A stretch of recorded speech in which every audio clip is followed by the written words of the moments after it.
अस्सलाम वालेकुम वरहमतुल्लाहि वबरकातुहू। अब्दुल करीम आज़ाद मुखातिब हूँ। आज हमारा मौजू है सिंबल फार का तेल बनाना, यानी कि सिंबल फार को तेल करना।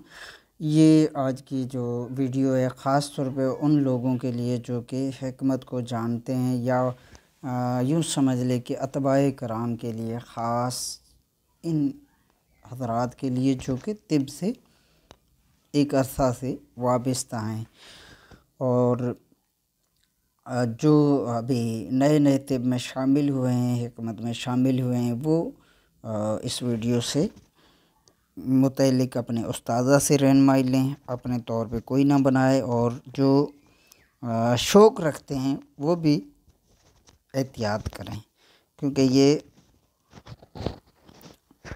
उन हुक्मा के लिए है जो कि समझते हैं इज्ज़ा को, चीज़ों को।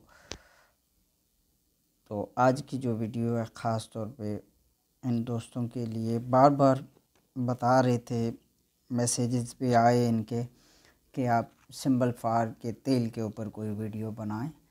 तो आज उन दोस्तों के लिए ख़ास वीडियो लेकर हाज़िर हुए हैं। तो ये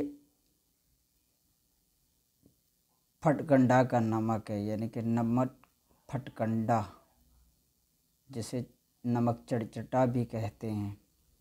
तो इस वक्त मौसम भी है इसका, तो बनाने का तरीका तो हुक्मा जानते हैं कि नमक कैसे बनाया जाता है। अलबत्ता हम बहुत जल्द आप दोस्तों को इसका पूरा तरीका भी बताएंगे कि कैसे ये नमक तैयार होगा।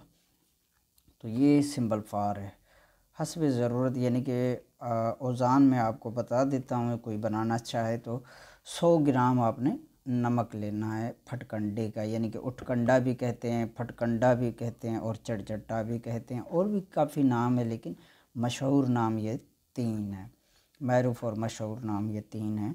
तो करना कुछ इस तरह है कि 2 गिलास सादा पानी लेकर उसमें नमक को आपने हल कर देना है। नमक को हल करके अच्छी तरह पानी के अंदर हल करके, उसके बाद आपने सिंबल फार हस्ब ज़रूरत, ये 10 ग्राम से लेकर 50 ग्राम तक भी रखा जा सकता है।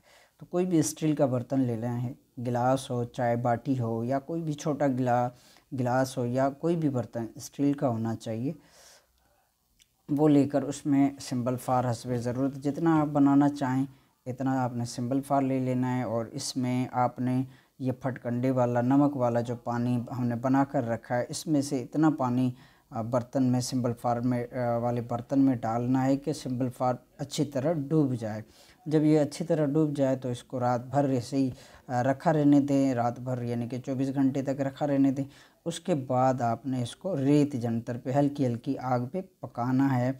बस इस अंदाज से पकाना है कि पानी जोश ना मारे, यानी कि उबाल ना आए पानी में, धीरे धीरे इसको पकाते रहना है। तो जैसे ही पानी कम हो, सिंबल फार ज़ाहिर होने लगे, तो ऊपर मज़ीद पानी डाल देना है, जो कि फटकंडा का बना हुआ पानी होगा वो ऊपर डाल देना है। इस तरह एक या दूसरी या हद ज़्यादा तीसरी मरतबा हम जब सिंबल फार में पानी शामिल करेंगे, तो यहाँ पे अगर डली सिंबल फार की रखी है आपने, तो ये डली हल हो जाएगी मुकम्मल तौर पर, कोई इसके अंदर दान वगैरह मौजूद नहीं होगी, सारा इस पानी में हल हो जाएगा। अब आपने इस तरह ये सारा जो 1-2 गिलास हमने नमक को हल किया है जिस पानी में, ये सारा आपने धीरे धीरे करके इसमें सिंबल फार में जज़ब करा लेना है। आखिर में ये रबड़ा बन जाएगा। जब रबड़ा बन जाए तो इसको हल्की आग करके, यानी कि रेत गरम पे इसको खुश्क करना है। बस इतना खुश्क करना है कि ये इसके पानी की जो नमी है वो खुश्क हो जाए। ख्याल रहे कि यहाँ पे धुआं वगैरह इतना नहीं गर्म करना किया जाए कि धुआं निकलने लगे। तो धुआं नहीं निकलता, फिर भी एहतियातन लाजिम है, एहतियात लाजिम है। तो इस तरह इसको हमने खुश्क करना है। उसके बाद इसको रात भर बाहर रखना है हवादार जगह पे। और यहाँ से इसमें से याद रहे कि आपने सिंबल फार जितना रखा है ये आप पर मुनहसर है कि आप 10 ग्राम रखते हैं या 50 ग्राम रखते हैं। जितना भी आपने सिंबल फार रखा है वो धीरे धीरे तेल होना शुरू हो जाएगा बर्तन में। बर्तन को रखना, जब सारा मवाद खुश्क हो जाए तो बर्तन को ऐसे तिलछा यानी कि थोड़ा टेढ़ा करके रखना है। जहाँ कहीं बाहर रखोगे तो इस तरह थोड़ा टेढ़ा करके बर्तन को रखा जाएगा। सीधा सीधा जैसे ऐसे सीधा नहीं रखना, ऐसे टेढ़ा करके रखना है। तो धीरे धीरे तेल होता रहेगा। इस तेल को सिरंज की मदद से आप निकाल लें, जितना भी तेल निकले। थोड़ा बहुत निकलता है, ज़्यादा नहीं निकलता रोज़ाना की बुनियाद पे।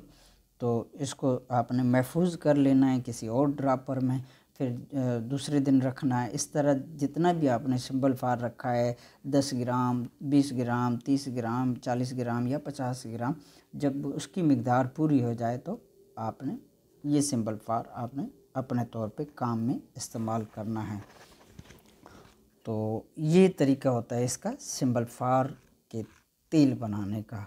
इस तरह से बिल्कुल तेल होता है। और यहाँ पे एक और वाज़ेह कर दूँ कि ये तेल 50 साल तक भी रखा जाए तो भी ये खुश्क नहीं होगा, ये लिक्विड फॉर्म में ही रहेगा।